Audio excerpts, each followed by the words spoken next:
Hoy vamos a trabajar el tema del formalismo ruso y con mm, esta perspectiva teórica iniciamos lo que sería eh, el primer paso de la profesionalización de la teoría literaria ya en lo que corresponde al siglo XX. Habíamos visto que eh, pues la literatura, sobre todo después de Aristóteles, estudiaba en términos de unas posibilidades teóricas, pero aún así no existía, por lo menos hasta este momento, una preocupación académica para abordar algo que se conociera como teoría literaria. Lo que se trabajaba en ese momento en algunas universidades y en términos generales en los procesos de formación de los que hacían estudios literarios, era la prescriptiva literaria y que básicamente lo que incluía eran aspectos sobre todo de carácter retórico, como las figuras literarias, algunos aspectos que tenían que ver con los géneros, por ejemplo, y desde luego que se incluían ahí algunos aspectos como, por ejemplo, los que había ya planteado Aristóteles, entre ellos un concepto fundamental como el de mímesis o por ejemplo, el de verosimilitud. Pero hasta ahí. Lo que va a ocurrir aquí a inicios del siglo XX es una reflexión sobre el quehacer de la literatura para distinguirla de otras posibilidades de la palabra, de otras posibilidades, digamos, de la enunciación discursiva. Es decir, vamos a diferenciar lo que vamos a conocer como la literatura, la especificidad de la literatura, de la especificidad de otras formas de enunciación o de comunicación, digamos, cotidiana o prácticas, para decirlo también de otra manera.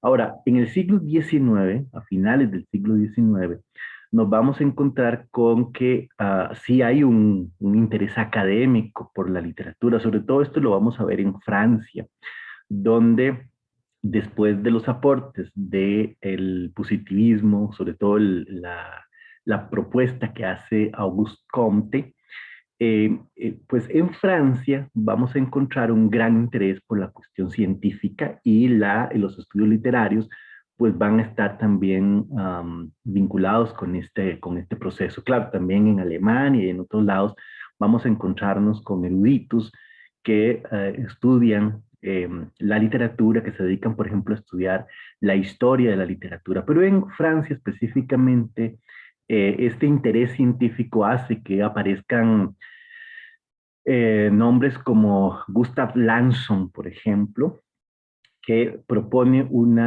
acercamiento a la literatura desde una perspectiva historicista, es decir, que ve el vínculo que tiene el texto literario con un contexto histórico.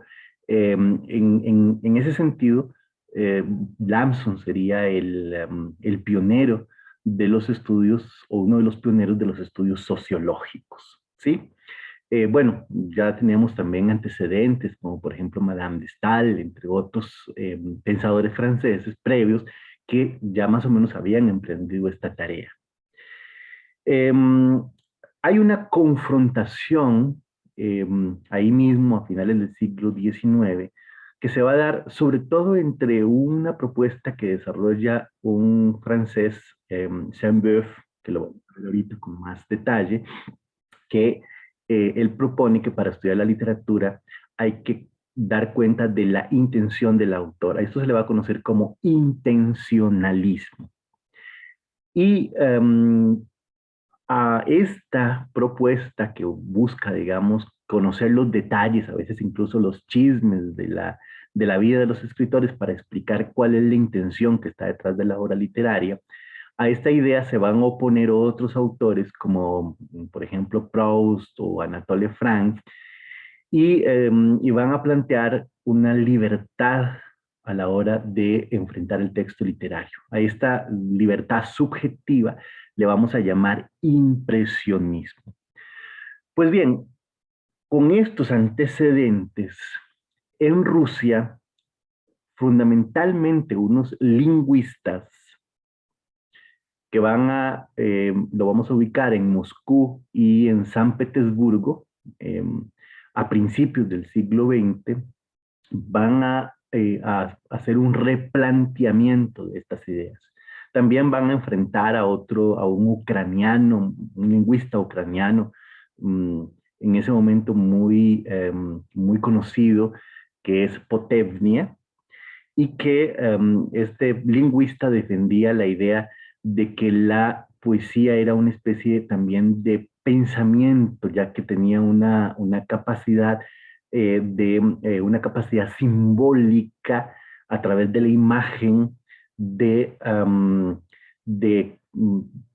digamos, enunciar o comunicar o plantear unos contenidos que en la mente de las personas que estaban consumiendo o leyéndola, por ejemplo, una poesía, pues podían perfectamente, eh, digamos, economizarle a la mente, ya eso lo vamos a ver ahora con más detalle, economizarle a la mente eh, eh, o facilitarle más bien a la mente la capacidad de comprender algunas cosas que de otra manera no se podrían comprender.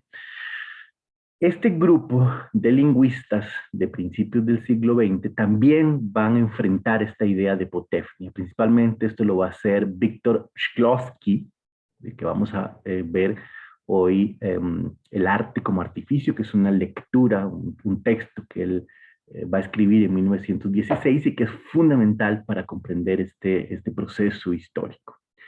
Vamos entonces a entrar en detalle con lo que fue el formalismo ruso eh, eh, y quiénes fueron los autores y cuáles fueron las propuestas que están detrás de esta forma de comprender la literatura. Hay dos momentos que van a coincidir, más bien dos movimientos o dos proyectos, ¿sí? Que van a coincidir en el tiempo. Como les dije, uno se ubica en Moscú y el otro se ubica en San Petersburgo. Vamos a empezar con el de Moscú, que se conoce como Círculo Lingüístico de Moscú. Los dos van a iniciar en realidad en 1914. Lo que pasa es que en el caso del Círculo Lingüístico de Moscú se reúnen oficialmente en 1915. En cambio, el de San Petersburgo, que es una sociedad para el estudio de la poesía directamente, ya empiezan en 1914. Entonces, vean que son prácticamente contemporáneos. En términos, digamos, formales, se adelantó un poquitito el proyecto de de la Sociedad para el Estudio de la Poesía, que lo vamos a ver de inmediato. Pero bueno, vamos a empezar con el Círculo Lingüístico de Moscú, porque aquí, fundamentalmente, de aquí surge una figura monumental que tendrá un gran impacto internacional, que es Roman Jakobson. De hecho, será gracias a Roman Jakobson que estas ideas de los formalistas rusos se van a divulgar más fácilmente en este mismo contexto histórico. Ya vamos a ver todo el periplo que sigue a Roman Jakobson. Y las ideas, por ejemplo, el concepto del Literaturnost, que vamos a ver ahorita, que es lo que se podría definir como la literariedad o la literaturidad, que es un concepto fundamental de los formalistas rusos, pues lo va a divulgar en buena medida Roman Jakobson. Bueno, de este hombre, que es el pilar del formalismo ruso, por lo menos en lo que corresponde a Moscú, se podría hacer una serie de larga data, una película, una novela, porque ella realmente tuvo una vida de muchas vicisitudes y ahí donde estuvo dejó una huella que para efectos de todo este cuento de los estudios literarios y lingüísticos, pues es muy relevante. Fíjense que era un joven de tan solo 18 años cuando a él se le ocurre impulsar el Círculo Lingüístico de Moscú. Como ya les dije, la primera reunión formal se celebró un año después, es decir, que no tenía ni 20 años cuando ya él estaba participando en este proyecto. Pero bueno, aquí tenemos que recordar históricamente que en 1917 pues estalla una guerra eh, que es incluso una situación que ocurre en el mismo marco prácticamente de la Primera Guerra Mundial, que es la revolución bolchevique, la llamada Revolución Rusa, y que cuando llega al poder esta, este proyecto, pues ellos están muy interesados en que en la academia se den contenidos que tengan que ver con un proyecto marxista, fundamentalmente en términos de lo que sería en ese momento el marxismo-leninismo, que era como la fuente ideológica de todo su proyecto revolucionario. Y aquello que no sonara a revolución, pues no era bienvenido. Y estas ideas académicas que hoy vemos como revolucionarias en su disciplina, pues no resultaban revolucionarias para el proyecto social que este grupo tenía. Entonces a este grupo, este proyecto del formalismo ruso, pues no fue apoyado por el nuevo régimen y bueno, a fin de cuentas, pues incidió en que no pudieran continuar. Y algunos de ellos, como el caso de Roman Jakobson, pues tuvieron que irse de Rusia. En el caso de Jakobson se instaló en Praga, en lo que actualmente es la República Checa, después antes de eso Checoslovaquia. Y bueno, y aquí funda un círculo, un nuevo círculo que se conoce como el Círculo Lingüístico de Praga. Este círculo va a ser fundamental, sobre todo lo vamos a ver en la próxima sesión cuando veamos el tema de del estructuralismo, porque el puente entre el formalismo ruso, entre las ideas que estaban desarrollando los formalistas y lo que va a ocurrir después, estará sin duda alguna en manos de Roman Jakobson.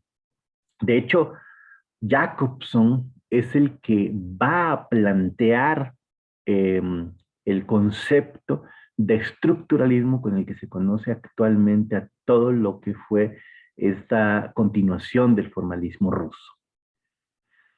Pero bueno, aquí tenemos una situación pues muy lamentable. Como ustedes recuerdan, históricamente eh, eh, surge en los años 30, finales de los años 30 del siglo pasado, el nazismo y Roman Jakobson es de origen judío. Por lo tanto, es uno de los objetivos del régimen nazi y su vida corre peligro. Los eh, nazis están expandiéndose y Roman Jakobson se ve obligado a abandonar Praga, huye hacia los países nórdicos y aquí enseña en las universidades de Copenhague, en Oslo y en Uppsala. Pero la invasión nazi, es decir, el proceso nazi continúa. Recuerden que invade Noruega y está a punto también de invadir Suecia, a donde esta vez ha ido a parar Roman Jakobson. Pero ante el riesgo de que los nazis también tomen Suecia, pues en 1941 Jakobson emigra hacia Estados Unidos. Y aquí, en Estados Unidos, ahora ya un prestigioso académico, junto con André Martinet y Claude Lévi-Strauss. Claude Lévi-Strauss va a ser un personaje, es un antropólogo que es fundamental también en el desarrollo del estructuralismo, lo vamos a ver más adelante, y con Morris Swadesh, entre otros, funda un nuevo círculo. Esta vez se va a conocer como el Círculo Lingüístico de Nueva York. Y este círculo es muy importante también históricamente porque de aquí surge la Asociación Internacional de Lingüística, ni más ni menos. Entonces, como ustedes pueden ver, Jacobson, a fin de cuentas, no sería tal vez la figura tan relevante internacionalmente si se hubiera quedado en Rusia. Pero gracias a que él sale, es decir, a que tiene que emigrar de un lugar a otro, perseguido por las vicisitudes de las guerras, pues al final a donde va llevando el, las ideas de todo este proyecto y a la larga es una de las razones por las que se convirtió en un, digamos académicamente, en un tema tan de tanta atracción. Otros integrantes del círculo de Moscú fueron, por ejemplo, Gukovsky y Bogatirov, pero ellos se quedaron en Rusia, no salieron y los aportes no fueron tan relevantes, a fin de cuentas, como el de Roman Jakobson. De Jacobson, vamos a ver hoy uno de sus aportes que tiene que ver con el tema del funcionalismo. Eh, la palabra que tiene que ver con el funcionalismo en realidad tiene varias fuentes. El mismo Tinianov, ya lo vamos a ver, que es uno de los formalistas de San Petersburgo, ya trabajaba en sus escritos el concepto del funcionalismo. Vamos a ver también que Vladimir Prop, otro de los autores que vamos a ver hoy, con un texto que ya no va, es decir, los formalistas básicamente estaban estudiando la poesía, estos lingüistas, ¿sí? Pero luego aparecen los antropólogos, y digo aquí porque vean que no hay especialistas en literatura, no existen teóricos literarios en este momento. Lo que hay son lingüistas, antropólogos, estudiosos de la literatura, pero que tienen, digamos, o que lo hacen desde otras profesiones fundamentalmente. Y entonces, Vladimir Prop va a utilizar el concepto del funcionalismo, pero para estudiar el cuento. Eso lo veremos también en la clase de hoy. Y esta misma noción de funcionalismo la va a utilizar Roman Jakobson para mejorar el esquema de las funciones del lenguaje. Esto ya existía, es decir, esto no es de Jakobson, pero Jacobson es el que va a precisar mejor una función fundamental que es la función poética, es decir, que permite diferenciar de nuevo la poesía o la literatura de otras funciones del lenguaje, digamos, de otras funciones cotidianas, de otros usos posibles que le hacemos a la palabra. Entonces, el aporte de Jacobson en esto también fue muy valioso. Vamos a pasar ahora a lo que estaba sucediendo en San Petersburgo, que todavía se llamaba San Petersburgo en este momento. Bueno, actualmente se llama así otra vez, pero ustedes saben que esta ciudad cambió de nombre o ha cambiado de nombre varias veces. Eh, y aquí, en San Petersburgo, eh, se creó, ahora sí con más precisión, para estudiar la literatura, la lengua poética, se creó una sociedad para el estudio de la lengua poética. Vean que los de Moscú se identificaban como lingüistas y estos, aunque también tienen formación en lingüística, ya tienen claro que se van a dedicar al estudio de la lengua poética. Este proyecto, el de San Petersburgo, el de la Sociedad para el Estudio de la Lengua Poética, va de 1914 a 1927. El de, em, el de, em, el de Moscú de 1915 a 1924, es decir, que es un poquito antes porque pues se disuelven, es decir, tienen un poquito más de aliento los de San Petersburgo, pero básicamente van a durar lo mismo. Ahora, la importancia de del grupo de la Sociedad para el Estudio de la Lengua Poética de San Petersburgo es que estos sí aportan las principales tesis y los conceptos centrales del formalismo. En el caso de los de Moscú, eh, sí trabajan la forma, pero digamos que son más prácticos en términos de lo que es el estudio directamente digamos, como la crítica literaria, básicamente, pero estos están aportando unos conceptos básicos. Ellos se llaman, el grupo se suele llamar Opoyaz, por sus siglas en ruso. Observen que estudio de la lengua poética, sus siglas de inicio es Opo-Yaz. Aquí está la posible o pronunciación que correspondería, pero yo no me atrevo porque no quiero hacer el ridículo, ya que desconozco absolutamente cómo se pronuncia el ruso. Así que el grupo se va a conocer como Opoyaz. ¿Quiénes son? En primer lugar, Víctor Shklovsky, que es el líder del grupo, el que propone algunos de los conceptos fundamentales. En la lectura de hoy, que es el arte como artificio, vamos a ver que él, por ejemplo, desarrolla el concepto de la eh, singularidad, eh, y también refuerza conceptos como el de desfamiliarización, por ejemplo, o desautomatización, que son algunos conceptos que vamos a estudiar hoy y que va a desarrollar Víctor Shklovsky. Luego tenemos a Yuri Piñanov, que también es otro de los estudiosos, es decir, que ellos dos son como los que van um, a plantear los conceptos fundamentales.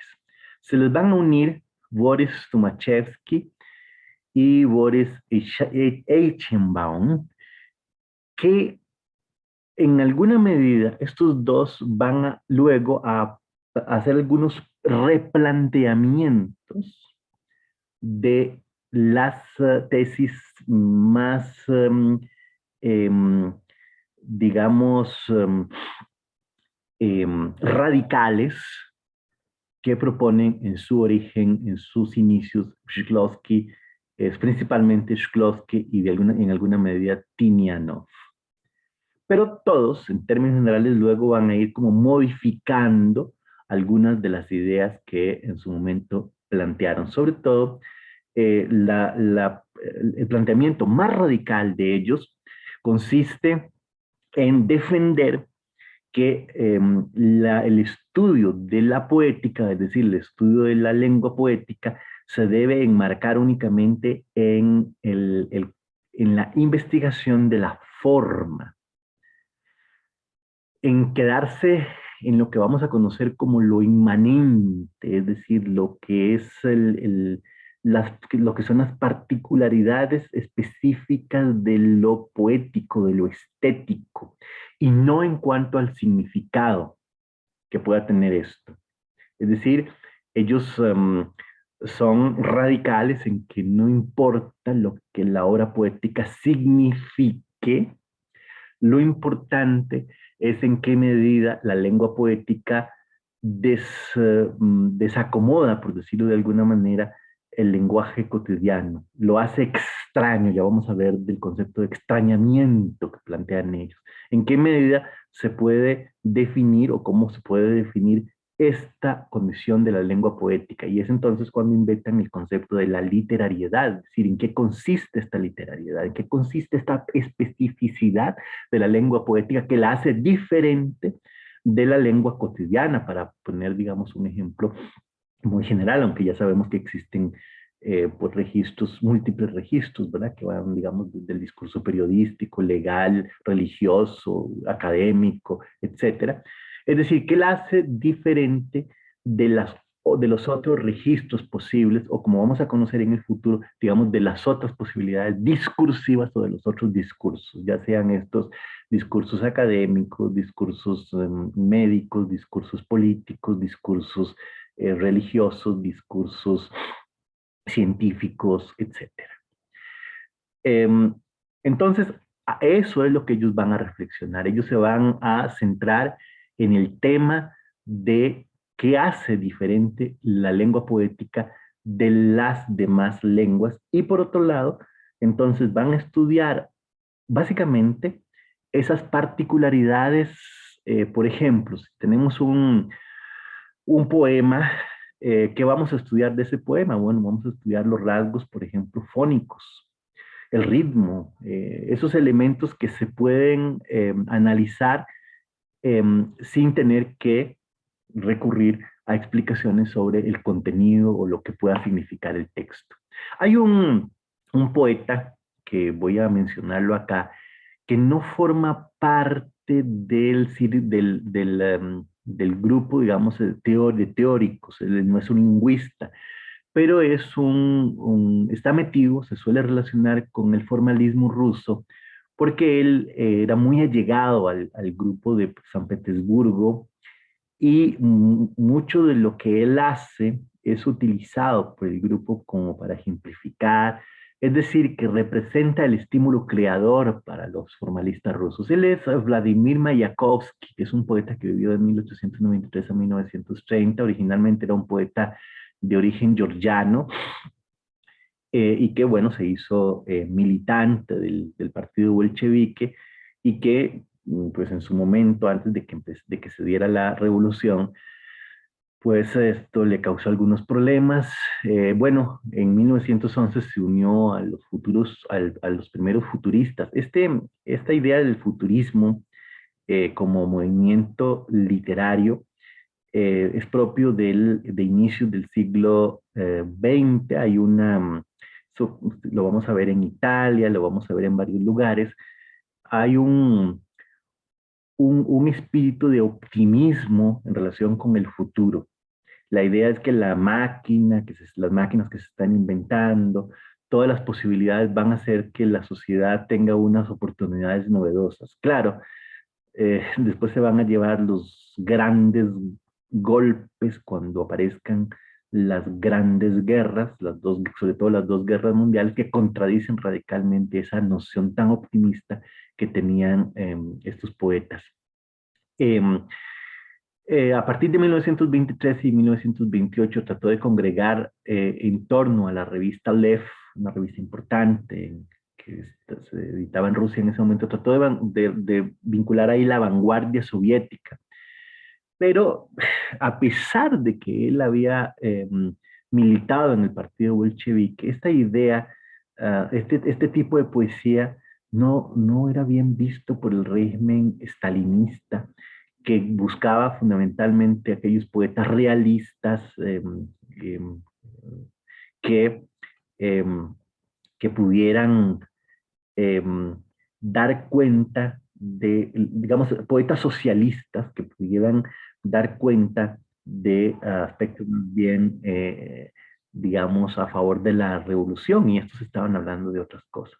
Entonces, tanto los académicos del formalismo ruso como el propio Mayakovsky a la vuelta de la esquina se vieron afectados por las nuevas reglas, las exigencias del régimen que tenía el poder en ese momento. Bueno, ya sabemos que el régimen stalinista era implacable con su proyecto ideológico, y bueno, y al fin de cuentas, Mayakovsky terminó suicidándose lamentablemente en 1930, despuesito de que el formalismo ruso desapareció y algunos de sus integrantes tuvieron que salir huyendo de Rusia.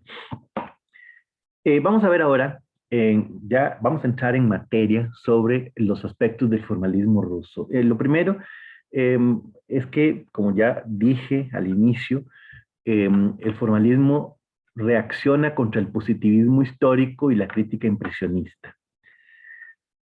Son algunas de las ideas, tanto el positivismo histórico como la crítica impresionista, son algunas de las ideas que básicamente se habían desarrollado en Francia a finales del siglo XIX y que están en boga a principios del siglo XX en las academias, en algunas academias europeas, pero sobre todo en las francesas. Aquí tenemos que recordar los aportes, como ya cité, de Gustav Lanson, el que propone el análisis historicista desde la perspectiva del positivismo.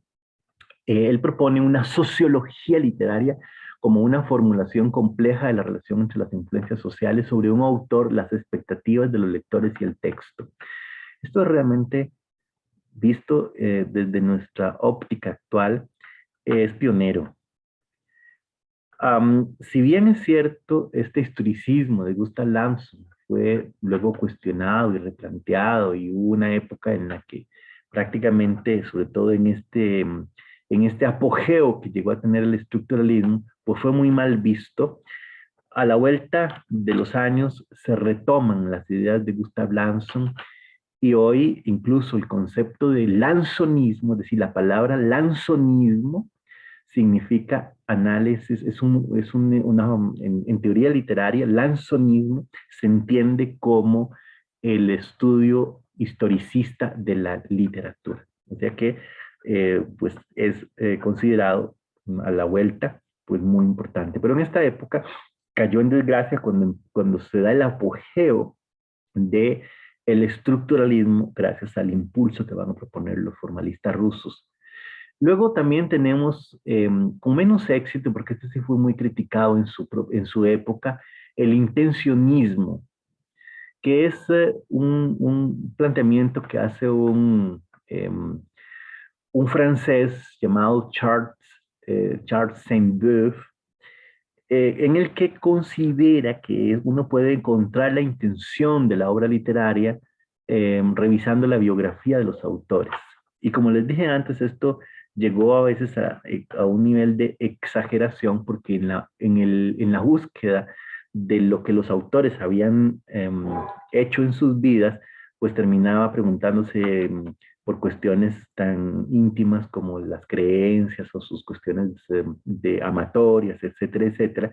Y bueno, y eso terminó por enojar mucho a algunos escritores, como por ejemplo el mismo Marcel Proust, que se enfrenta a Sainte-Beuve y plantea que la obra debe leerse libremente, que no tiene nada que ver el autor, es decir, la obra ofrece unas posibilidades tan abiertas, tan subjetivas, y que lo que importa es el efecto que pueda producir en uno, en alguien como lector. Esto le vamos a conocer como impresionismo. Y el impresionismo, que es considerado hoy una forma de lectura poco académica, poco científica, es decir lo que a uno le parece sobre una obra determinada, si le gusta o no le gusta, es decir, emitir juicios de valor. Esta forma de hacer análisis fue también, digamos, muy utilizada en la época. Por ejemplo, hay un libro de Rubén Darío que se llama Los Raros, que es una revisión de algunos autores franceses de la época, en los que a uno le parece que de fondo está Sainte-Beuve, porque está haciendo, digamos, como biografías de esos autores. Pero en el fondo lo hace con la libertad del impresionismo. Entonces dice, por ejemplo, hay una parte dedicada a Edgar Allan Poe, donde incluso habla de los atributos físicos, así como estéticamente, que era muy guapo a Edgar Allan Poe. Entonces, es muy divertido porque ese tipo de análisis, uno ahí puede decir lo que quiera. Es decir, eso lo puede hacer cualquiera que simplemente tenga una habilidad. Casi que puede uno escribir poesía sobre poesía, ¿no? Pues bueno, toda esta forma de hacer análisis para los formalistas rusos no tiene, digamos, ellos la consideran poco seria, sobre todo el impresionismo, y consideran que uno primero tiene que, el crítico, el estudioso, primero tiene que tener clara la noción de lo que es una poética formal.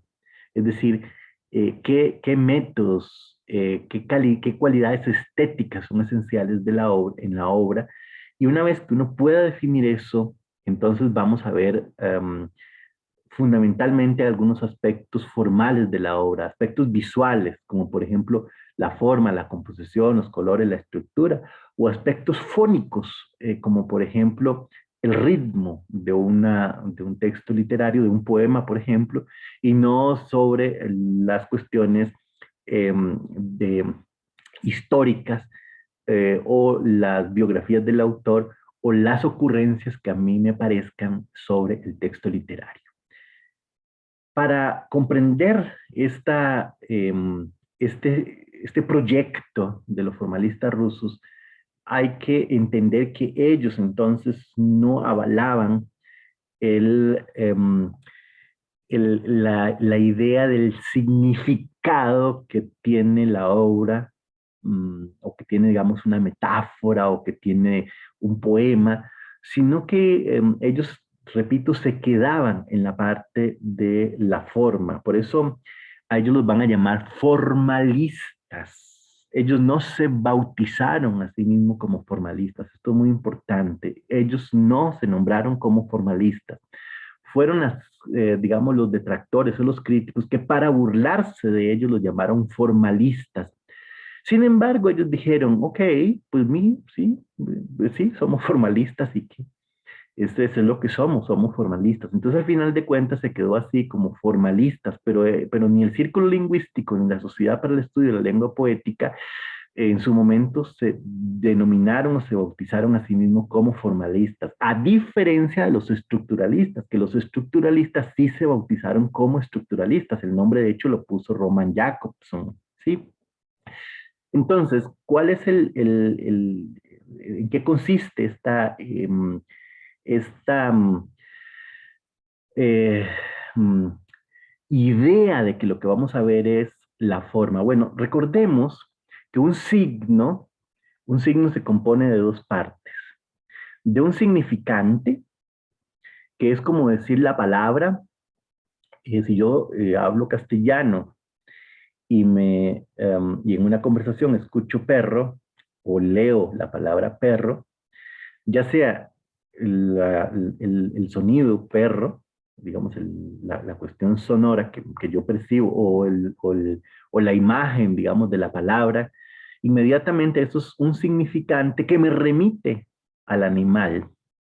Yo lo conozco, inmediatamente puedo establecer la relación. O igual si hablo, digamos, portugués, cao, o holandés, hond, o cane, italiano, o sócava, si hablo en ruso, por ejemplo, chien, francés, skuli, creo que skuli es en griego, skulis, skulis, creo que esto tiene que ver con griego. El punto es la palabra que eh, que uno ve, si uno conoce esa lengua, entonces se activa un significado. Pero si yo no conozco, digamos holandés, por ejemplo, esta palabra está en holandés, si yo no conozco holandés o hond, por ejemplo, en alemán, que sería con una U, si yo no conozco esa palabra, digo, esa lengua, entonces eso se quedaría solo en el significante, no me activa un significado. Para que el signo se complete, yo tengo que pasar del significante al significado. Pues bien, ¿qué pasa con los formalistas rusos? Ellos no plantean una diferencia clara entre el fondo y la forma, es decir, ellos no se preocupan por pasar, digamos, de la palabra al significado. Ellos le van a dar una preponderancia al significante. Ellos se van a quedar aquí en la observación del hecho estético, fundamentalmente, en la observación de lo novedoso y de lo extraño que resulta esa composición poética, esa musicalidad, ese juego que hace que esto sea poesía y no un sermón religioso, que hace que esto sea poesía y no una conversación cotidiana, que hace que esto sea poesía y no una transmisión, digamos, de un partido de fútbol, por ejemplo, ¿no?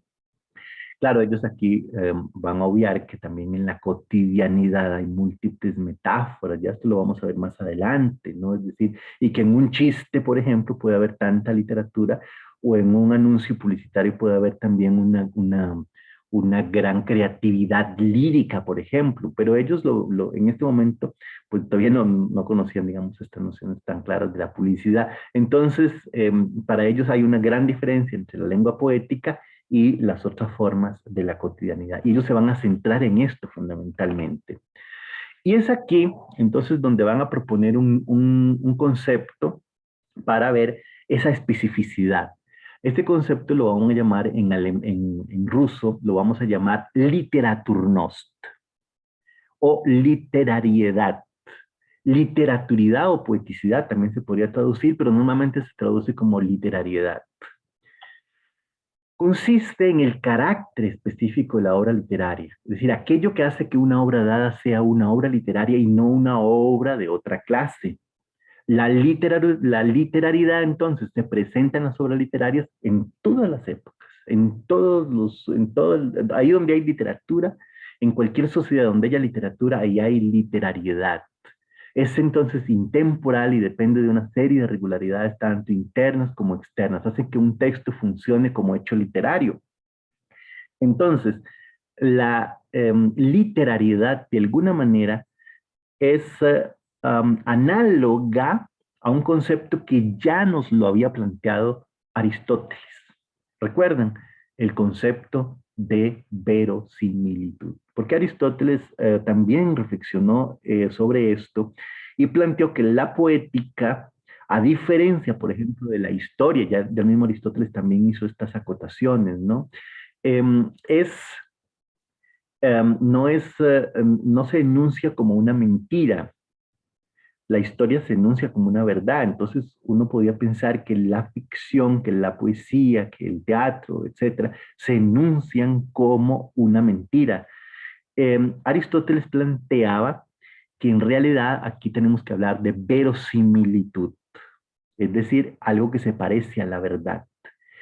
Y esta es, si se quiere, es un concepto que más o menos podríamos considerarlo un antecedente teórico en esta búsqueda de lo que sería la especificidad de la lengua poética. Sería una de las especificidades de la lengua poética.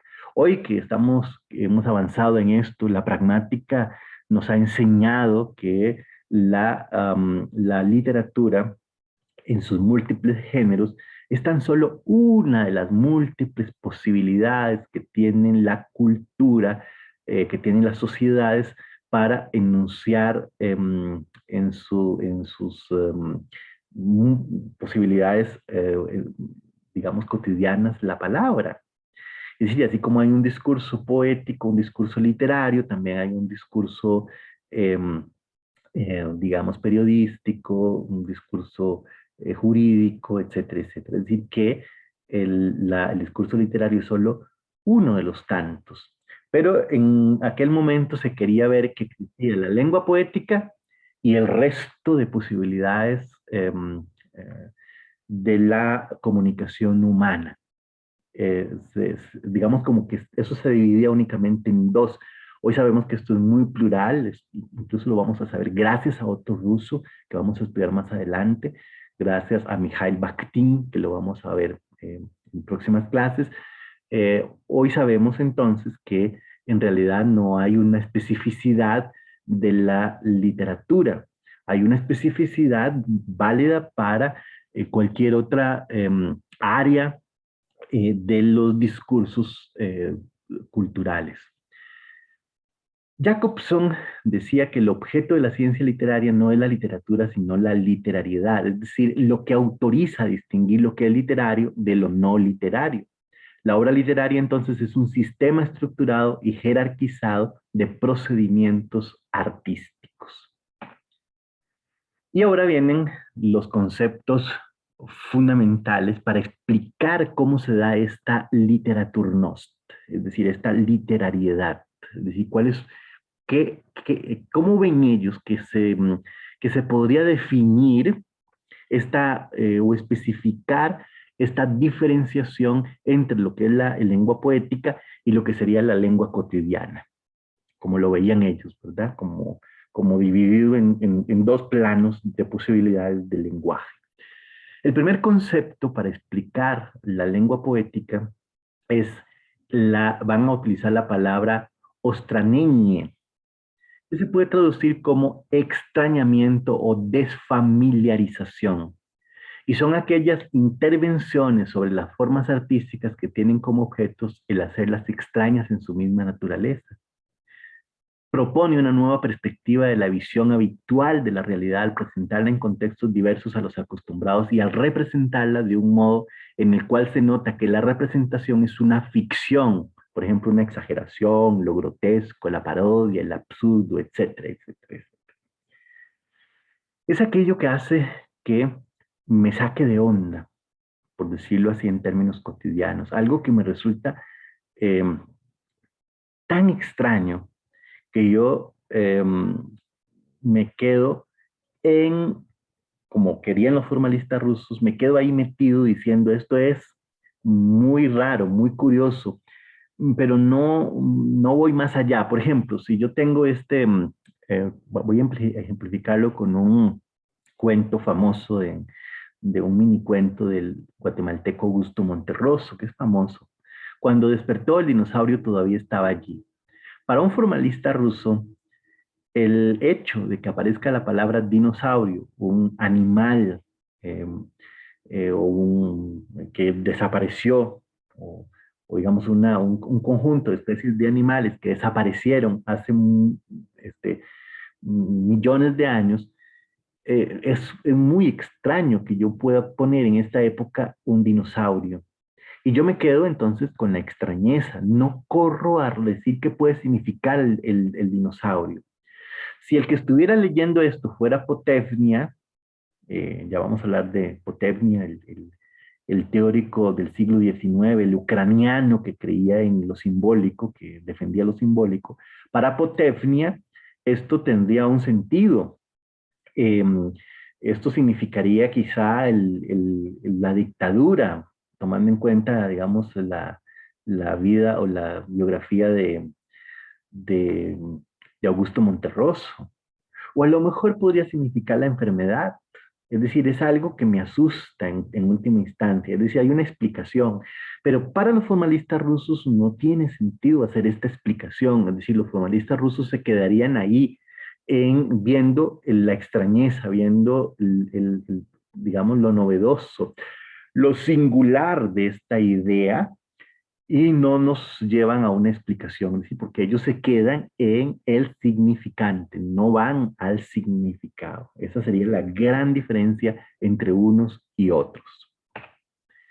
Um, Shklovsky, que ya lo vamos a ver con más detalle, dice, el propósito del arte es el impartir la sensación de las cosas como son percibidas y no como son sabidas. Esta idea de llevar a activar la percepción y no el conocimiento. El arte de extrañar consiste en hacer difíciles las formas e incrementar la dificultad y magnitud de la percepción. El arte es una manera de experimentar la cualidad o esencia artística de un objeto. El objeto no es lo importante. Entonces, de nuevo, observen cómo defienden, estas son las ideas radicales, que luego van a ir cambiando poco a poco, pero estas son las ideas radicales de los formalistas rusos, esta idea del extrañamiento, de que la literatura lo que hace es producir un golpe digamos, llama la atención, por eso se centra en sí misma, por eso Roman Jakobson hablará de la función poética, es decir, cuando el mensaje no dice nada, solamente está ahí para lucirse, para que observen las dotes estéticas, las cualidades estéticas que tiene. Imagínense esto en manos de los del proyecto estalinista que buscaba ideológicamente hacer que todo tuviera un sentido, una funcionalidad social. Evidentemente esto no rimaba con el nuevo proyecto estalinista, con el nuevo modelo que se amparaba en una idea marxista-leninista que buscaba una explicación, digamos, de utilidad del arte, una utilidad para la conciencia social. Y esto, que se queda ahí en la mera forma y que no está, digamos, pensado para una utilidad, sino simplemente para el gusto, digamos, para disfrutarlo, se queda meramente en el goce estético, pues evidentemente esto no era bien visto, no fue bien visto por el nuevo régimen. Así que esto incidió en que no pudieran salir a flote con el proyecto, al menos en Rusia. Otro concepto que está muy ligado al de extrañamiento es la noción de desautomatización. Miren, nosotros estamos acostumbrados en lo que ellos llaman el lenguaje cotidiano. Incluso Shklovsky dice que él eh, pone un ejemplo, digamos, de la cotidianidad, cuando él no sabe si hizo tal cosa o no, y a uno le pasa a veces. Eh, digamos, yo a veces me pregunto, ya yo, eh, mm, por ejemplo, ya me lavé los dientes, tengo que hacer un esfuerzo para recordar si me los lavé o no, o, o automáticamente voy a buscar las llaves donde siempre las dejo, ¿no? O, es decir, uno cotidianamente hace cosas tan automáticas y también las dice. Uno siempre recurre a esas expresiones automáticas, digamos como por ejemplo los, em, las frases hechas, los famosos dichos o la paremia, digamos, los adagios, etcétera, que son esas frases que ya todo el mundo sabe y que la gente utiliza en ciertos momentos en las conversaciones. Por ejemplo, este caso que lo tomé de Chespirito. Si yo digo que no cunda el pánico, la interpretación es automática, es decir, es un llamado a la calma, que todos estén tranquilos, ¿verdad? Es una frase hecha. La desautomatización ocurre cuando de manera creativa se rompe la convención. Y entonces ahí teníamos el Chapulín Colorado temblando de miedo, haciéndose que tenía todo el control, y dice que no panda el cúnico. Em, entonces rompe la automatización y esa desautomatización entonces llama la atención y bueno, en este caso pues es para efectos humorísticos, pero podría ocurrir que sea para efectos meramente, digamos, poéticos, de la lengua poética. Se rompe la relación estatuida y convencionalizada del lenguaje. Hay una obstaculización de la forma que dificulta el acceso al sentido. Y el sentido no importa. Para los formalistas no importa. Lo que llama la atención es cómo se rompe esa forma y cómo se crea una nueva, cómo se crea un extrañamiento en esa desautomatización. Una manera quizá más clara de poder verlo en la poesía es, por ejemplo, pensando en el hipérbaton. Recuerden que el hipérbaton es una figura de retórica que tiene la particularidad de que se rompe el orden lógico. Por ejemplo, en castellano, el orden lógico sería sujeto, verbo y, digamos, complemento directo y complemento indirecto. Ese es como el orden lógico, ¿no? Y luego los demás complementos. Si yo tengo una oración en la que digo, digamos, por ejemplo, eh, el niño le escribió una carta a la mamá. Ese es el orden lógico, pero si yo rompo ese orden, entonces podría decir, por ejemplo, una carta a la mamá, el niño le escribió. Ya rompo el orden lógico, eso es un hipérbato muy sencillo. ¿Por qué rompí el orden lógico? ¿Por qué recurrí a una desautomatización?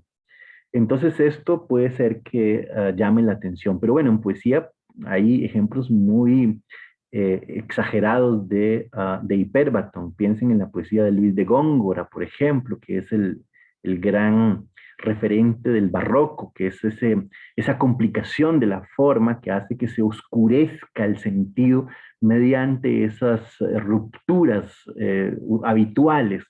Y esto es, para los formalistas rusos, un muy buen ejemplo, este sería un muy buen ejemplo de lo que ellos están entendiendo por desautomatización. Aquí en nuestro contexto tendríamos un ejemplo también que valdría para estas ideas que están desarrollando los formalistas rusos. Por ejemplo, la noción de la gitanjáfora.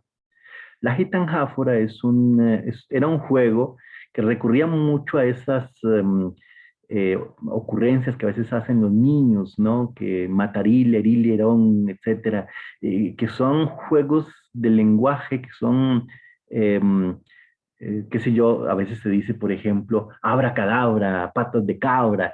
Es un juego que no tiene sentido, pero que es como una fórmula que se utiliza para producir supuestamente un hechizo, pero realmente no tiene ningún sentido. Es parte, digamos, como del mismo juego de la literatura. Este tipo de juegos, de inventar palabras, lo hizo Julio Cortázar, por ejemplo, en Rayuela, donde se inventó el gílico, y lo hacía entre otros, porque muchos lo cultivaron, pero lo hacía un poeta cubano llamado Mariano Brul, que cuando Alfonso Reyes, un escritor mexicano, un teórico mexicano, observó esa poesía, tomó de Mariano Brul la palabra y entonces hizo un ensayo sobre la gitanjáfora. Entonces se le debe finalmente a Alfonso Reyes el haber desarrollado la teoría de la gitanjáfora. Observen este poema. Em, Dice, Giliflama al ave cumbre, ala la luna alífera, alvolea gitanjáfora, liris alumbra salífera, olivia óleo, olorife, alalai cánfora sandra, milingítara, girófara, sumbra la linde calandra.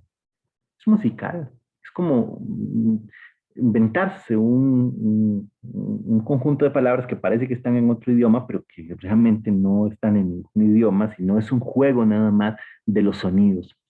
La gitanjáfora se queda únicamente en el significante, no va al significado. Digamos, uno podría forzarla y hacer que esto pueda tener un posible significado, pero para efectos lo esencial es la musicalidad. Esto es un caso típico de desautomatización tal y como lo veían los formalistas rusos. Bien, hasta aquí algunas generalidades de del formalismo ruso. Entonces, repito, tres conceptos fundamentales que hemos visto hasta el momento, el concepto de literaturnos o de literariedad, el concepto de extrañamiento, de ostrenini, y el concepto de desautomatización. Ya vamos a ver ahora con Shklovsky más en profundidad el concepto de singularización. ¿Hasta aquí hay alguna pregunta?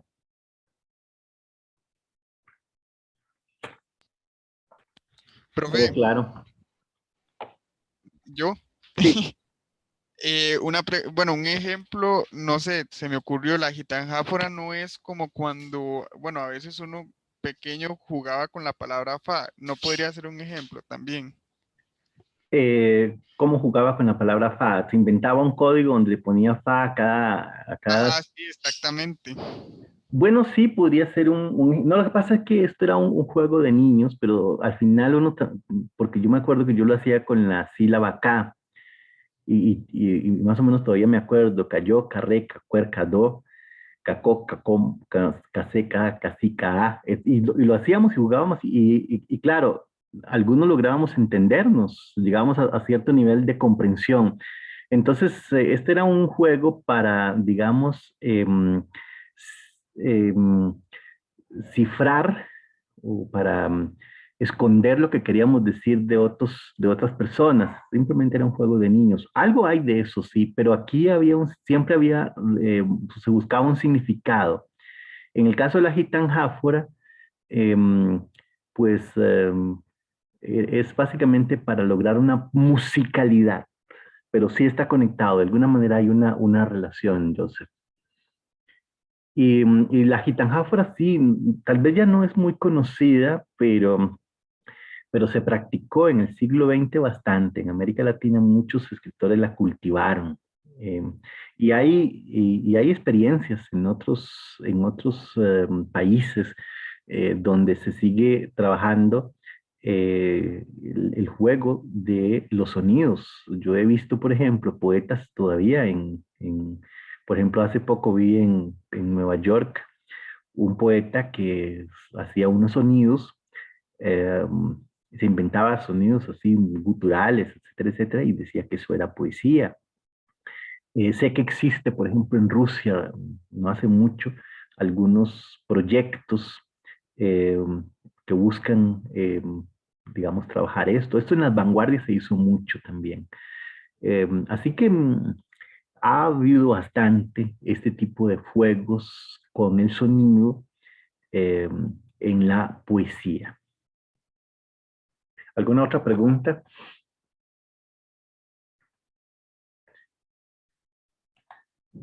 Bueno, entonces vamos a pasar a la lectura de Víctor Shklovsky. Em, este texto, El arte como artificio, es fundamental para sentar las bases del formalismo ruso. Se considera el texto pionero de la propuesta. Y como ya les había venido anunciando, Shklovsky fundamentalmente se va a enfrentar a un lingüista ucraniano llamado Alexander Potefnia, que vivió en el siglo XIX, vivió de 1835 a 1891. Potefnia creía que el arte es pensamiento por imágenes. Él había construido una teoría del lenguaje y la conciencia, donde decía que la poesía era una manera de pensar, que permitía cierta economía de las fuerzas mentales, porque para él, si uno construía una metáfora, esa metáfora lo decía todo. No necesitaba dar una explicación muy amplia porque la metáfora resumía lo que simbólicamente se quería decir. Entonces, según él, la mente reconocía o identificaba la literatura o ubicaba la literatura para ahorrarse pues toda una explicación a veces muy compleja de algo. Así es como él lo veía. Entonces las imágenes tenían la función de agrupar los objetos y explicar lo desconocido por lo conocido. Uno puede encontrar, por ejemplo, que eh, muchos ejemplos, incluso en la historia, cuando, por ejemplo, los franceses encontraron acá la papa, no sabían cómo llamarla. Eh, y se les ocurrió decir que era una manzana de tierra y la llamaron pomme de terre. O cuando los italianos encontraron el tomate y les pareció que también era una manzana, pero esta vez lo llamaron manzana de oro, pomodoro, por ejemplo. Entonces observen que se busca, digamos, lo desconocido para trabajar, o se busca lo conocido para trabajar lo desconocido y viceversa, ¿verdad? Eso es lo que más o menos va a decir eh, eh, Potefnia, es decir, que sin imágenes no hay arte. Fundamentalmente, él lo que va es a entender que el arte es el pensamiento por imágenes. Y esto tiene que ver con la corriente, con lo que vamos a llamar la corriente simbolista. Es una corriente que luego se va a poner muy de moda en el siglo XX. Por ejemplo, cuando veamos el psicoanálisis y veamos todo el aporte de Jung y sobre todo el trabajo que va a hacer Gastón Bachelard, pues vamos a ver cómo fundamentalmente la poesía entra en este juego de la corriente simbolista, ¿no? Así que el arte es ante todo creador de símbolos. Y como tal, como estamos pensando en símbolos, estamos centrados en el ámbito del significado, no el significante. Es decir, a Potevnia no le interesa la forma, le interesa el significado. Entonces, eh, este joven, Shklovsky, trata de enfrentar estas ideas de Potefnia y plantea unas refutaciones. Es decir, su texto parte, digamos, de unas refutaciones. La primera refutación es que, según él, Potefnia no logra distinguir dos tipos de imágenes, la práctica de la poética. Y para Potefnia todo es práctico, todo tiene una utilidad, todo tiene un sentido. Entonces él no logra diferenciar que yo, por ejemplo, podría decir, eh, eh, esto es un río, y eso sería en el lenguaje práctico. Pero yo también podría decir, esto es un dragón líquido, y eso sería en el lenguaje poético. Si yo digo esto es un río, en el lenguaje, en la imagen práctica, esto cualquiera lo entiende. Pero si yo digo esto es un dragón líquido, pensando en un río, que es una metáfora, ya ahí hay un extrañamiento, hay algo raro, hay algo curioso. Y, y para Shklovsky son dos lenguajes, dos formas distintas. Para, para Potevnia es simplemente no habría ningún problema, es otra manera de decir río y ya, y se acabó, ¿verdad? Lo otro es que para Shklovsky esta idea de que las metáforas o las posibilidades literarias en esta conciencia poética que planteaba Potevnia, supuestamente para Potevnia esto hacía que uno pudiera economizar un esfuerzo, porque uno podía resumir en una imagen toda una explicación muy amplia. Para Shklovsky esto no es cierto, es al revés. Más bien, la literatura hace que sea complicado, que no hay ninguna economía, no hay ninguna ganancia, digamos, en términos de conciencia. Por el contrario, la poesía, la literatura complica más esto. Y entonces, a partir de estas dos refutaciones que le va a hacer a Potefnia, él va a hablar de esto que ya les venía contando, que es el automatismo que genera que los objetos dejan de ser percibidos.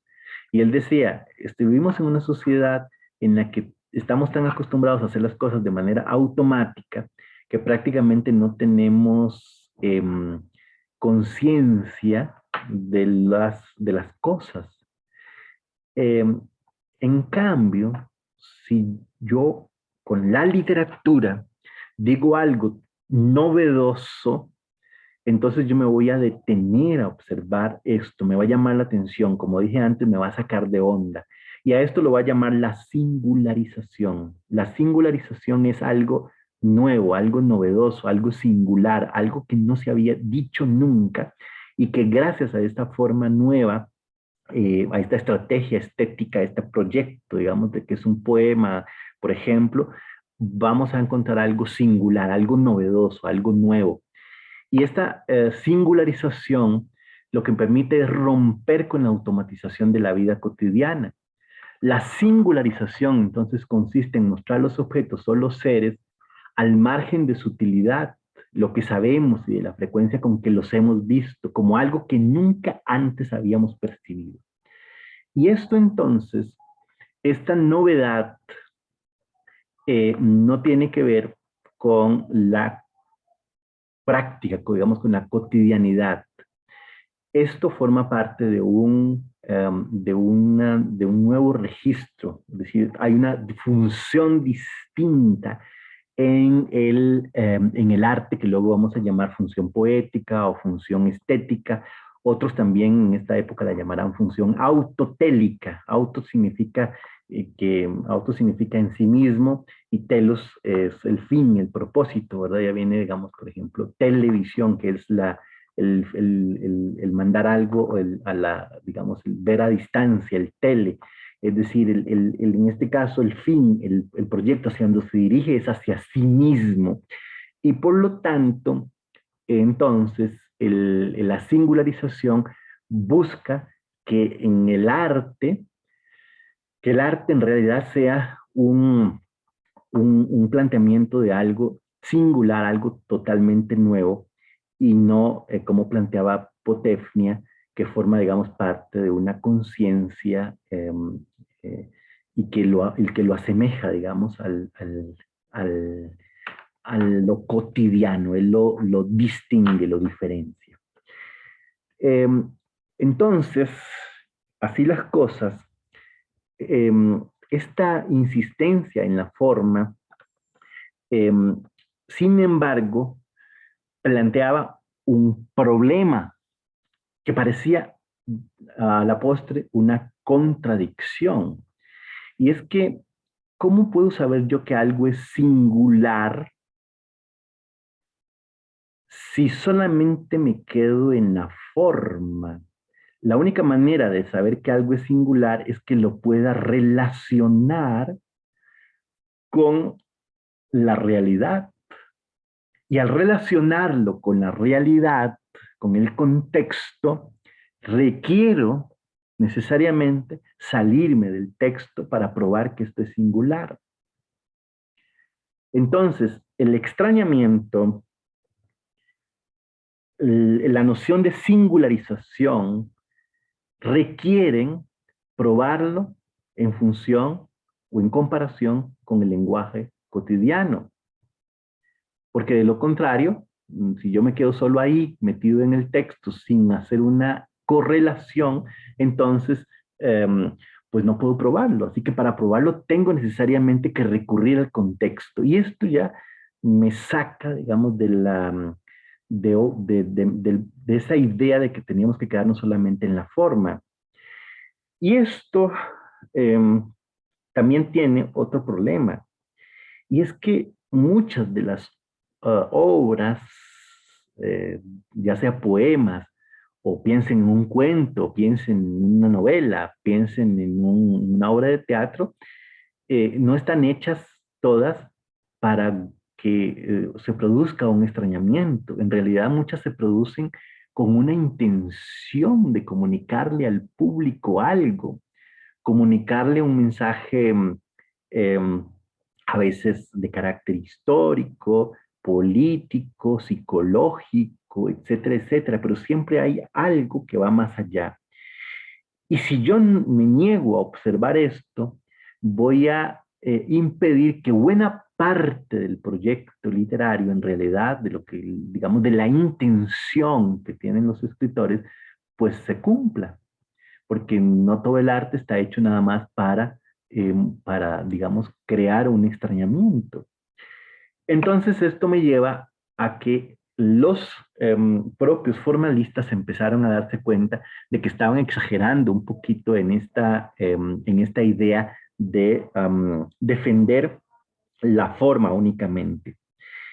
Así que en la etapa final, que va más o menos de 1926 a 1930, cuando ya eh, incluso ya han desaparecido como agrupación, se empiezan a producir otros textos, como por ejemplo el Literatura y Hábitos Literarios de Eichenbaum, que es de 1927, en el que ahí muestran que son conscientes de la necesidad de atender el aspecto exterior de la obra artística, lo que se refleja en la orientación socioformalista, por ejemplo. Y Tinianov, en un libro que se llama Sobre la evolución de la literatura o la evolución literaria, plantea el concepto de sustitución de sistemas. Um, Plantea que se debe o que se puede eh, plantear una concepción más dinámica de la literatura y que no necesariamente tiene que ver puede ser independiente del contexto. Y entonces acepta que el hecho literario, o la noción del hecho literario vivo, explica que el conjunto de obras literarias y la propia literatura pueden calificarse como sistemas cada vez más complejos, donde una obra literaria es un sistema dentro de un sistema más amplio. Por ejemplo, si yo tengo una novela, digamos como por ejemplo Mamita Yunay, que habla sobre la huelga bananera o el problema, digamos, de los trabajadores de las bananeras, esta, es, este tema realmente está conectado con un sistema más amplio, que es el tema de las bananeras en términos generales en otros países, está conectado con una cuestión a su vez más amplia que tiene que ver con las explotaciones del capitalismo, etcétera, etcétera. Pero observen que para esto ya tengo que salirme del texto, ya tengo que hablar del hecho literario vivo, y para hablar del hecho literario vivo, pues entonces tengo que recurrir sí o sí al contexto. Y ahora sí está servido el plato para que los estructuralistas, que ahora sí van a retomar la relación texto con texto, pues empiecen su trabajo y que va a ser, como les dije, de gran impacto en el contexto de la primera mitad, sobre todo la primera mitad del siglo XX, y que bueno, de esto hablaremos con más detalle la próxima clase. La segunda parte de la clase de hoy está dedicada a un, a un ruso también, que se llama Vladimir Prop, que escribió un libro titulado Morfología del cuento. Él es en realidad un antropólogo, no es un lingüista, y va a plantear un método que de alguna manera retoma nociones que ya, digamos, que se inspiran en esta discusión que habían desarrollado los formalistas rusos, pero que la vincula a las nociones del funcionalismo, es decir, cómo funciona, por decirlo así, por dentro un texto literario. Lo que él propone no es estrictamente o no está enmarcado estrictamente dentro del formalismo ruso, pero su propuesta es el mejor modelo que se van a encontrar los estructuralistas para trabajar no la poesía, porque los formalistas rusos básicamente trabajaban la poesía, sino la narrativa. Vamos a hacer un receso de unos minutitos, unos 15 minutos, y ya volvemos con Vladimir Prop y la morfología del cuento. Vamos a continuar ahora entonces con la segunda parte, eh, que es la dedicada a Vladimir Prop. Profe, Sí, una pregunta, solo como para tenerlo claro. La, la literariedad es lo que hace a las obras literarias ser literatura, pero en sí, correcto. ¿qué hace a una obra literaria ser literatura? Eh, Desde la perspectiva de los formalistas rusos, la diferencia, o sea, la manera en cómo se diferencian con el habla cotidiana. La cotidianidad expresa, digamos, la realidad sin recurrir a las estrategias de desautomatización. Lo hace utilizando el lenguaje sin, digamos, al que estamos acostumbrados. Enuncia, digamos, de una manera directa, señala las cosas, se centra en el contenido. En cambio, la literatura, según los formalistas rusos, lo hace de una manera diferente. No está interesada en mostrar la realidad, en mostrar el contenido, sino en decir las cosas de una manera distinta. La función es meramente estética. Esa es la forma como los formalistas rusos entienden la literariedad. Ok, gracias, ¿De profe. acuerdo? ¿Mejor? Sí, ya, gracias. Con mucho gusto. Bien, algunos estudiosos ubican a Vladimir Prop dentro del formalismo ruso, y es cierto. Es decir, en realidad las ideas de Prop están vinculadas al formalismo ruso. Pero hay una distinción. Bueno, primero, Prop no forma parte directamente de los círculos, ni del de Moscú, ni de la Sociedad para el Estudio de la Obra Poética de San Petersburgo. Él es un antropólogo que está más bien interesado en los cuentos populares y está tratando de explicarse cuáles son las claves de los cuentos populares rusos, cómo se ha enunciado a través de la oralidad, pues una manera, digamos, de hacer estos cuentos, cuál es la forma como se hacen estos cuentos. Entonces, retoma ideas que estaban en boga, que básicamente están desarrollando los formalistas rusos, y propone un método para responderse esta pregunta. Ese método, que no tiene que ver con poesía, como lo habían venido haciendo los formalistas rusos sobre todo, tiene que ver o permite comprender o permite trabajar textos de narración. Su propuesta está ligada al concepto de funcionalismo, que es, como ya les dije, también una noción que se empieza a utilizar en ese momento, al punto que para algunos estudiosos también cabría el término de funcionalistas para explicar el trabajo del, digamos, tanto los formalistas rusos como buena parte de lo que desarrollaron los estructuralistas. De hecho, algunos de estos estudiosos son meramente funcionalistas, es decir, están centrados en cómo funciona el discurso, cómo funciona el texto literario.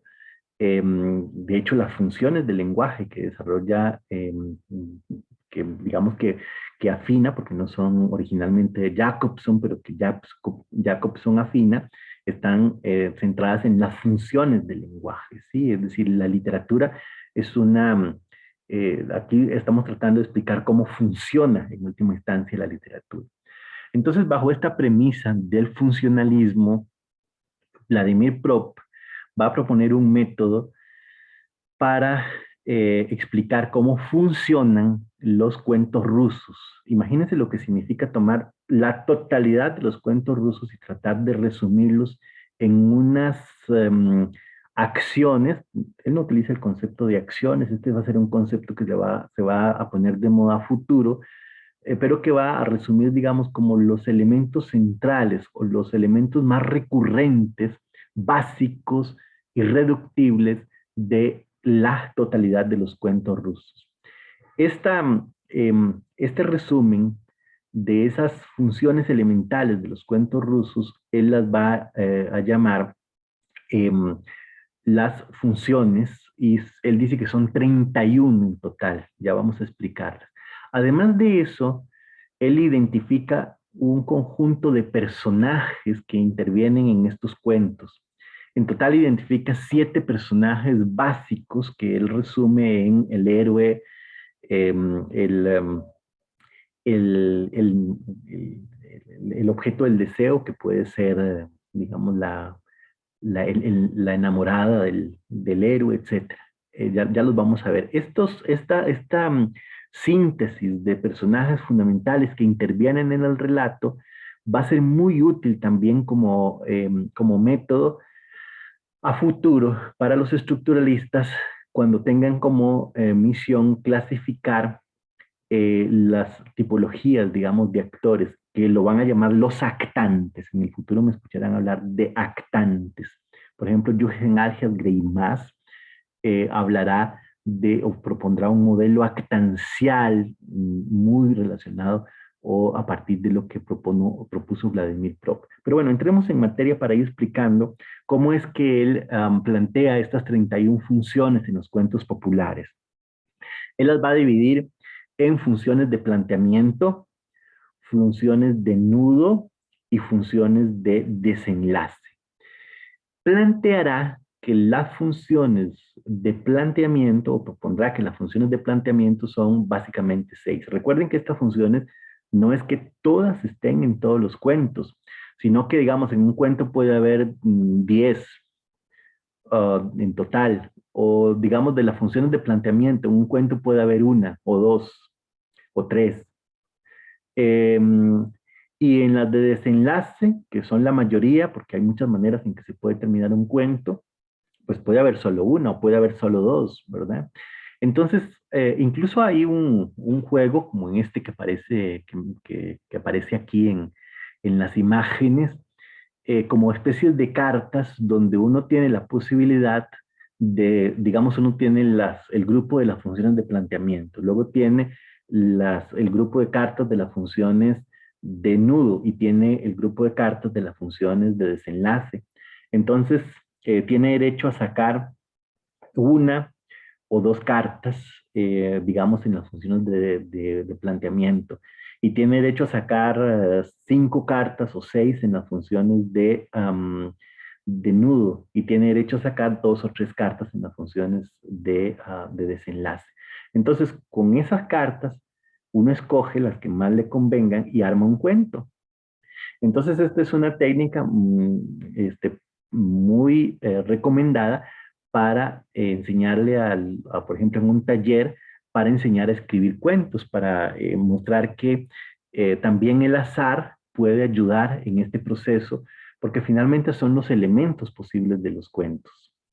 Eh, Después de Vladimir Prop, como ustedes imaginarán, hay muchos otros autores que tratan de decir que no, que se pueden reducir estas funciones, otros que se amplían las funciones. Allá por alguien propone que en la literatura universal es posible encontrar también tantas funciones y algunos llegan a plantear unos números exagerados, otros las reducen a 22 funciones, etcétera, etcétera. Cada quien inventará su propio método en función de lo que cree que son las funciones fundamentales de los relatos. Eh, y igualmente uno podría estudiar, digamos, un cuento específico, digamos, el cuento de la tradición europea, por ejemplo, digamos Caperucita Roja. Entonces, ¿cuáles serían las funciones que aparecen en Caperucita Roja, verdad? Evidentemente la función de alejamiento, que es uno de los miembros, se aleja de la familia, por ejemplo. Esa función va a estar presente en el cuento de Caperucita Roja. Va a estar presente la prohibición, donde se le prohíbe a Caperucita Roja demorarse en el bosque. Va a estar presente la transgresión, cuando Caperucita Roja eh, transgrede esa, eh, esa prohibición, por ejemplo, ¿no? Luego va a estar presente el conocimiento, digamos, el lobo, que en este caso el lobo no busca información de Caperucita Roja, sino que estas dos funciones no están claras, pero sí está clara, digamos, la función del engaño. Entonces, por ejemplo, estas 4 funciones ya podríamos ubicarlas con claridad, por ejemplo, en ese cuento de Caperucita Roja. Y así cada cuento va a tener distintas funciones según el relato. Entonces uno podría utilizarlas para explicar un cuento o podría utilizarlas incluso para crear un cuento. Observen ustedes que eh, este es como visualizar el esqueleto, por decirlo así, de una narración o visualizar los elementos esenciales de una narración. Y nos estamos quedando en la forma. Por eso esto tiene que ver por eso está ligado de alguna manera al formalismo. Aquí no estamos todavía explicando qué significa esto en términos culturales o qué significa esto en términos históricos, por ejemplo, o en términos psicológicos. Claro que hay explicaciones de cada uno de estos cuentos en su momento.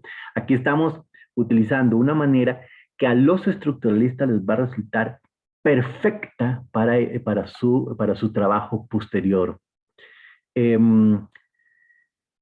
Eh, el video decía que generalmente aparecen en pares.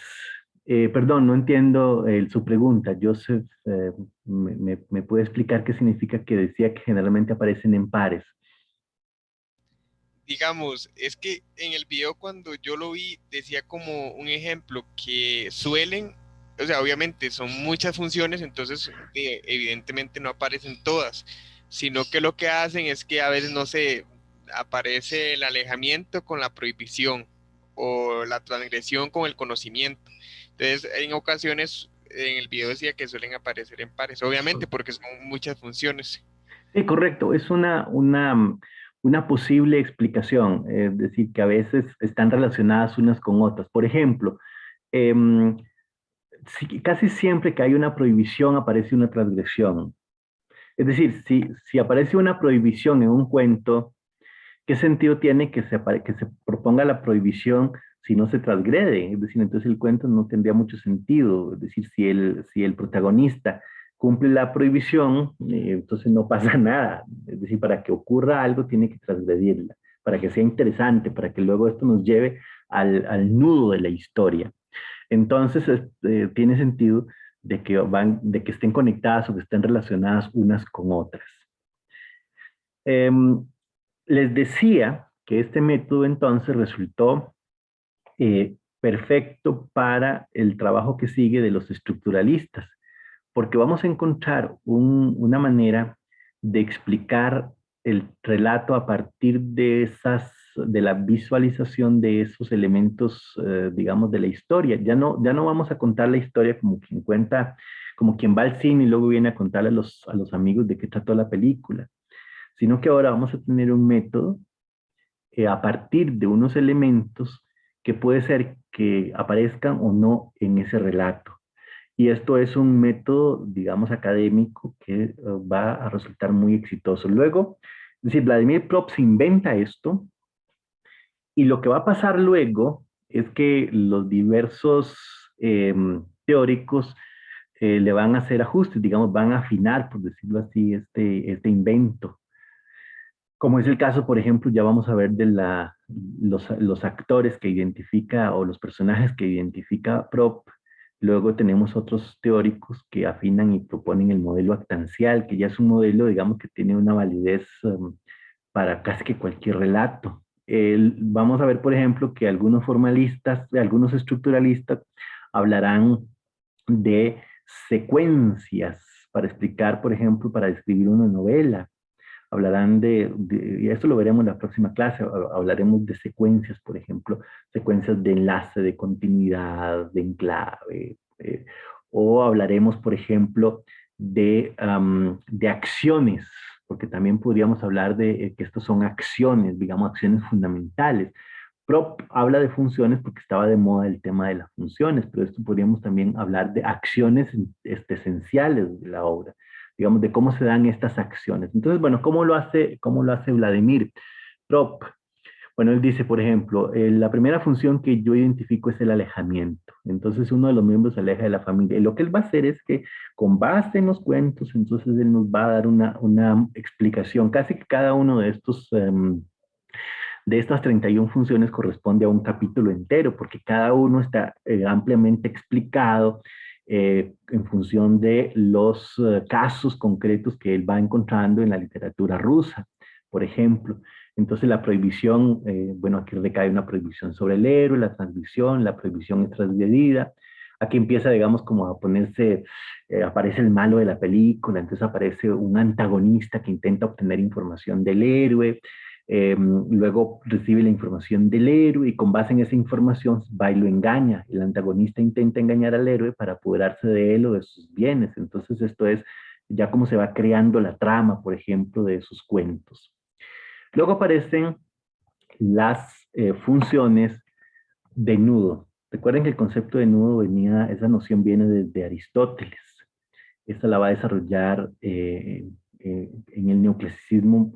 Va a haber una explicación muy bien, muy precisa, que va a dar Alfonso López Pinciano, donde hablará de cómo se construye el nudo y cómo se desanuda una historia, ¿no? Estas nociones son antiguas y por lo tanto las seguimos utilizando, la noción de nudo eh, y, de, eh, y de desenlace en este caso. En total vamos a encontrar, son creo que 10, no, vamos a ver, 1, 2, 3, 4, 5, 6, 7, 8, 9, 10, 11 funciones eh, que corresponden al nudo.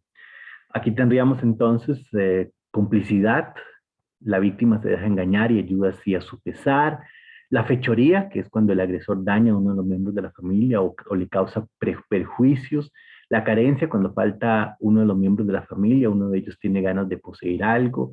Mediación, momento de transición, se divulga la noticia de la fechoría o de la carencia, se dirigen al héroe con una pregunta o una orden, se le llama o se le hace partir.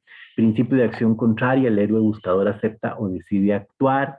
Partida, el héroe se va de su casa.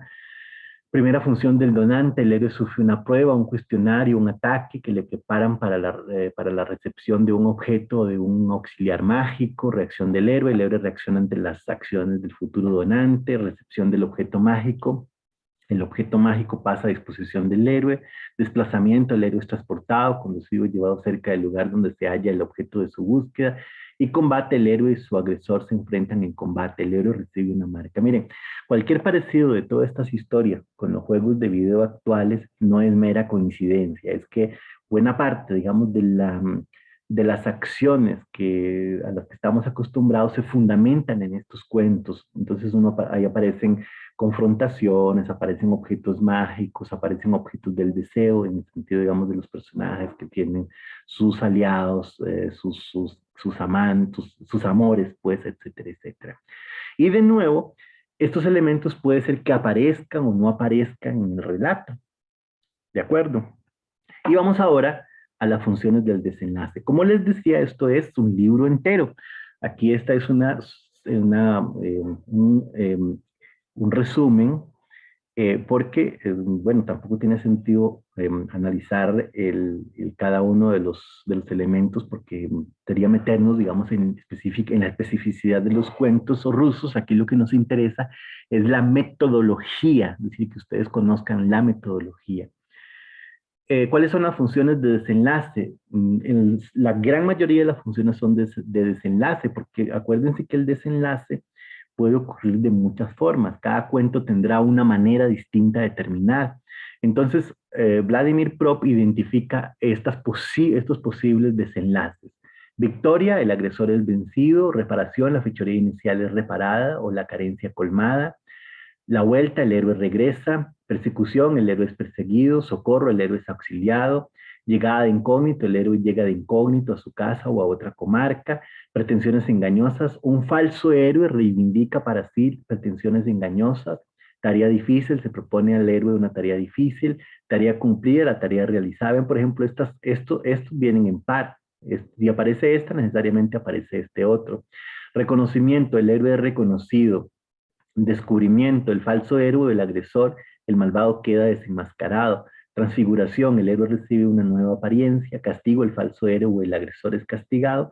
Y también puede ocurrir como aquellos cuentos trillados, ¿verdad? Se casaron y fueron muy felices. En este caso se casa y lo mejor todavía, asciende al trono, ¿no? Esas son las posibilidades que Vladimir Prop encontró para los cuentos o para la sistematización de todos los cuentos rusos que él estaba analizando. Y además de eso, además de hablar de las funciones, también define los personajes implicados, ya que las funciones mencionadas se sustentan o son llevadas a cabo por dichos personajes en los cuentos maravillosos, por ejemplo. Entonces aquí son 7 posibles personajes que intervienen. El héroe, que es el personaje que realiza o protagoniza la acción, es el protagonista, el personaje central. El bien amado, deseado, ¿verdad? Cuando hay un amor. O puede ser lo que mueve al héroe tanto por deseo como por el rechazo, ¿verdad? El donante es quien atribuye o designa el bien deseado. Puede ser una bruja, o personajes así mágicos, ¿no? El mandatario es el que impulsa al héroe a actuar, normalmente el rey o el papá o alguien, digamos, cercano. Una divinidad. El ayudante o auxiliar es lo que favorece la acción del héroe, porque puede ser que el ayudante sea un dios, o puede ser unas condiciones climatológicas, o puede ser un animal, o puede ser otro personaje. Villano o agresor es el antihéroe, es quien interfiere en la acción del héroe, y el falso héroe, que aparece también en algunos cuentos, es alguien que se hace pasar por el héroe y usurpa su lugar reclamando el reconocimiento que no es suyo, ¿verdad? Hasta que finalmente pues lo desenmascaran. Y aquí está entonces pues el conjunto de posibilidades de personajes, de elementos que pueden intervenir en estos cuentos. Esta sistematización de personajes es en realidad un gran resumen, porque uno podría perfectamente encontrar que en algunos cuentos, así como puede haber un hecho que sea ayudante o auxiliar, uno podría encontrar que el villano o agresor a la vez tiene otro que lo ayuda, digamos. Y entonces ahí se pueden ir ampliando la gama de personajes. Pero estos son los básicos, estos son los elementales. Y estos elementales son entonces después tomados en cuenta para sistematizar la idea del modelo actancial. Como ven ustedes, aunque este es un libro entero, se puede resumir rápidamente y mostrar finalmente la metodología, que es lo que importa, que es un un formato, es decir, uno simplemente tiene estas nociones, o digamos estas cartas, por decirlo así, y valora si en el cuento aparecen o no aparecen, o considera también, o las puede considerar para crear a la vez un cuento. Así entonces, este proyecto, esta propuesta de PROP es revolucionaria. A partir de ahí, los estudiosos de literatura, porque él es en realidad un antropólogo, los estudiosos de literatura encontrarán que es posible estudiar ahora cualquier relato siguiendo, digamos, tratando de escudriñar la estructura. Y esto entonces se convierte en el puente fundamental entre el formalismo y el estructuralismo. Antes de terminar la clase, bueno, hasta aquí no sé si hay alguna pregunta en relación con esta metodología funcionalista que propone Vladimir Prop en la morfología del cuento ruso.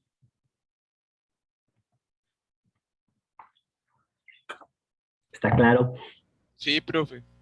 Muy bien, entonces ahora voy a plantear un par de acotaciones como para dejar por ahí ya abierta la continuidad para la próxima clase. Lo primero es recordar que lo he citado, lo he venido citando, el modelo de Jacobson sobre los factores de la comunicación y las funciones del lenguaje. Recuerden que este modelo no es de Jacobson, pero que es Jacobson el que va a definir la función poética. Y él va a explicarlo al final, va a explicarlo con detalle. Hablará, por ejemplo, de que el emisor tiene una función emotiva, cuando la palabra está centrada en quien habla, cuando digamos el que está, la voz dice yo tal cosa y uno habla de sí mismo, eso es una función emotiva. Cuando está centrada en el receptor, en el que escucha, hay una función conativa o apelativa. Cuando está centrada en el canal, hay una función fática o que tiene que ver con esta idea de que, por ejemplo, si yo digo aló, aló, sí, ¿me escucha? Sí, sí, lo escucho. Es simplemente que aquí no estamos diciendo nada, lo que estamos tratando de asegurarnos de que el canal esté abierto. Cuando hay una comunicación en la que estamos tratando de ponernos de acuerdo sobre el sentido de una palabra, esta es una función metalingüística, porque eso tiene que ver con el código. Esta palabra en castellano no la conozco, ¿qué significa? Entonces alguien da la definición y ya ahora sí podemos entenderlos. Y la gran mayoría de las funciones del lenguaje están centradas en en el referente, ¿verdad? Porque piensen en un discurso científico, siempre hablará de un referente.